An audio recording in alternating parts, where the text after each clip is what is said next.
কলকাতা টিভির ডিজিটালে আপনাদের স্বাগত জানাই। প্রতিদিনের প্রতিটি খবরের উল্লেখযোগ্য আপডেট পেতে কলকাতা টিভির ডিজিটালে চোখ রাখুন। এই মুহূর্তে এসআইআর প্রক্রিয়া চলছে। প্রথম পর্যায়ে শুনানির জন্য বহু মানুষকে ডাকা হয়েছে এবং এই শুনানির জন্য ইতিমধ্যেই 4600 মাইক্রো অবজারভার নিয়োগ করা হয়েছে। তার মধ্যে 3300কে ইতিমধ্যেই মাইক্রো অবজারভার পদে কাজে লাগানোর সিদ্ধান্ত নিয়েছে জাতীয় নির্বাচন কমিশন। এ রাজ্যের জাতীয় নির্বাচন কমিশনের মুখ্য আধিকারিক মনোজ আগরওয়াল গত কয়েকদিন আগে বলেছেন যে এই অবজারভার যে নিয়োগ করা হয়েছে সেখানে বেশ কিছু সমস্যা হচ্ছে। এই 4600 অবজারভারকে নিয়ে ইতিমধ্যেই কিন্তু কলকাতার নজরুল মঞ্চে একটি বৈঠক হয়েছে এবং সেখানে তাদের প্রশিক্ষণ দেওয়া হয়েছে শুনানি পর্যায়ে কিভাবে শুনানি করতে হবে। সেই জায়গাতে অত্যন্ত গুরুত্বপূর্ণ একটি সমস্যা তৈরি হয়েছে।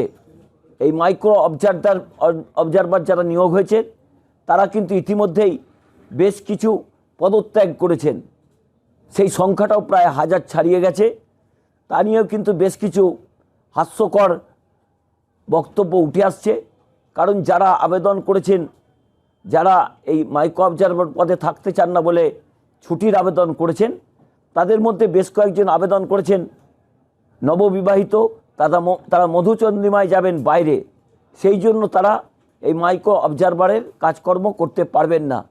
এছাড়াও প্রায় 1100 মতো মাইক্রো অবজারভার তারা কিন্তু এই শুনানি পর্বে অংশগ্রহণ করতে পারবেন না বলে সংশ্লিষ্ট দপ্তরকে জানিয়েছেন।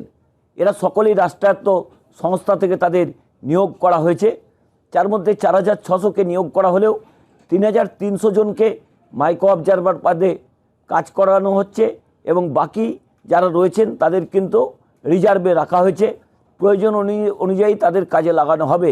কিন্তু হঠাৎই প্রায় 1100 জন যেভাবে আবেদন করেছেন ছুটির জন্য, তাতেই যথেষ্ট বিপদে পড়েছেন এ রাজ্যের মুখ্য নির্বাচনী আধিকারিক মনোজ আগরওয়াল। এবং ইতিমধ্যেই সেই রাষ্ট্রায়ত্ত সংস্থার সঙ্গে জাতীয় নির্বাচন কমিশনের যোগাযোগ করছেন। বেশ কিছু জায়গাতে যে আবেদনগুলো এসেছে সেগুলো কিন্তু মান্যতা দেওয়া হয়েছে। কয়েকশো আবেদনকে ইতিমধ্যেই কিন্তু মার্জনা করা হয়েছে।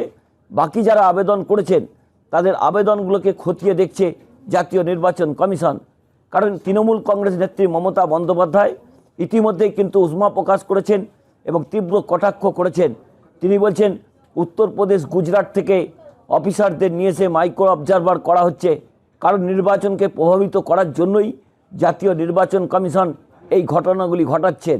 তা নিয়ে কিন্তু তীব্র ক্ষোভের মাঝেই জাতীয় নির্বাচন কমিশন এ রাজ্যের মনোজ আগরওয়াল মুখ্য নির্বাচনী আধিকারিক, তিনি কিন্তু নজরুল মঞ্চে যে প্রশিক্ষণ কেন্দ্র হয়েছিল সেখানে উপস্থিত ছিলেন এবং কিভাবে কাজকর্ম করতে হবে তার একটা নিদান তিনি কিন্তু দিয়েছেন। ইতিমধ্যেই এই মাইক্রো অবজারভার যেভাবে তারা পদ থেকে সরে যাচ্ছেন এবং থাকতে চাইছেন না, তা নিয়ে কিন্তু যথেষ্ট অস্বস্তিতে পড়েছে জাতীয় নির্বাচন কমিশন।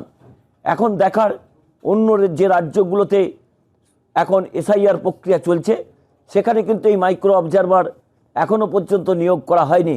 শুধুমাত্র পশ্চিমবঙ্গের মতো একটি জায়গা যেখানে মাইক্রো অবজারভার নিয়োগ করা হয়েছে এবং সেগুলো কেন্দ্রীয় সংস্থা থেকে আনা হয়েছে, কেন্দ্রীয় রাষ্ট্রায়ত্ত সংস্থায় যারা চাকরি করেন তাদের কাছ থেকে আনা হয়েছে। তা নিয়ে কিন্তু তৃণমূল কংগ্রেস যথেষ্ট প্রশ্ন তুলছে। সেই দিক থেকে অত্যন্ত গুরুত্বপূর্ণ, অভিষেক বন্দ্যোপাধ্যায়ও একাধিকবার বৈঠকের আগেও করেছেন। আগামী পরশুদিন তিনি বৈঠকে বসবেন। আবারও তাদের যে তৃণমূল কংগ্রেসের বিএলও টুরা রয়েছে তাদের সঙ্গে বৈঠক করবেন। প্রায় 5000 তৃণমূল কংগ্রেসের নেতা নেতৃত্ব তারাও উপস্থিত থাকবেন এই ভার্চুয়াল বৈঠকে। সেই জায়গাতে তৃণমূল কংগ্রেসও তাদের রাজনৈতিক রণকৌশল তৈরি করেছেন। এখন জাতীয় নির্বাচন কমিশন যে মাইক্রো অবজারভার নিয়োগ করেছেন তাদের মধ্যে যেভাবে সেই পদ থেকে সরে যাওয়ার একটা আবেদন আসছে, তা নিয়েই কিন্তু জাতীয় নির্বাচন কমিশন এখন কী ভূমিকা নেয় তার দিকে তাকিয়ে আছে রাজনৈতিক মহল।